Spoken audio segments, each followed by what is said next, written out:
So you have finally decided it's time to work on your little one's sleep.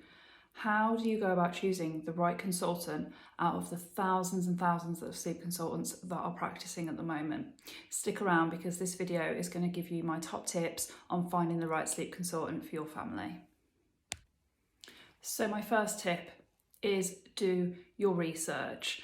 So that means when you see a sleep consultant's website or Instagram, have a look around. A lot of sleep consultants will give you their background story, will detail their qualifications, and the best way to make a judge of if that sleep consultant is the right fit for your family is to speak to them.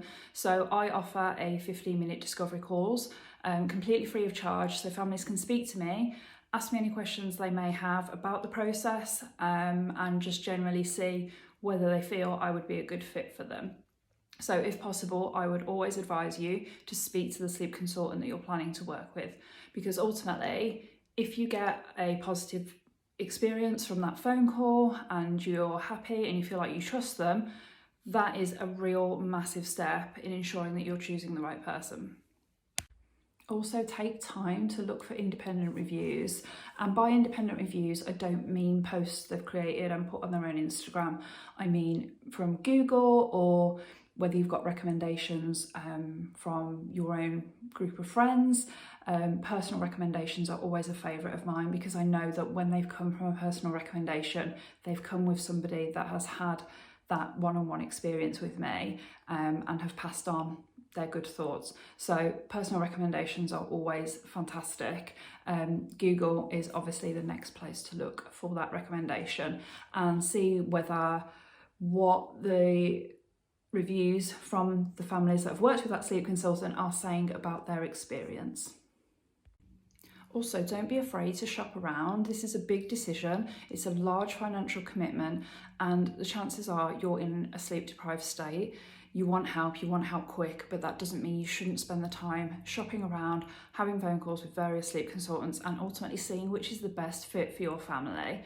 I've spoken to many families before that will disclose, I've already spoken to other sleep consultants, and my advice is always follow your gut on who you connect with the most, because ultimately if you don't connect with them, you're not going to trust the process, you're not going to trust them, and you're not going to openly communicate, which is vital for the success of improving your baby's sleep.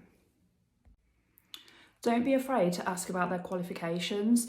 The scary thing about the sleep industry in the UK is it is not a regulated industry. Anyone can claim to be a sleep consultant, so don't be afraid to ask about their qualifications. So personally, I always say my biggest qualification is being a mother and being an ex-sleep deprived mother, but I also undertook training as well, which involved working with clients on a voluntary basis, and I think that's super important because it allowed me to work directly with families before I received my training. A lot of sleep consultants will do a course and then they're thrown into the wide world. So having that experience in communicating and working effectively with families is super important. So don't ever feel afraid to ask for their qualifications. Another personal red flag for me is if the sleep consultant you're considering working with is outwardly quite negative on social media about improving baby sleep, sleep training, and have that quite outspoken approach.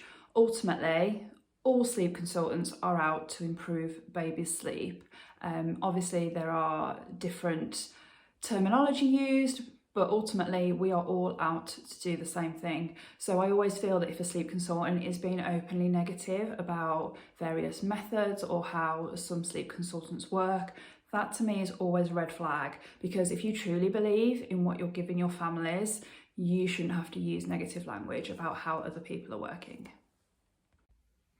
So just to recap, my top tips would be speak to the sleep consultant that you're considering working with so that you can get an initial indication on your connection with them. Seek independent reviews and don't be afraid to ask for their qualifications.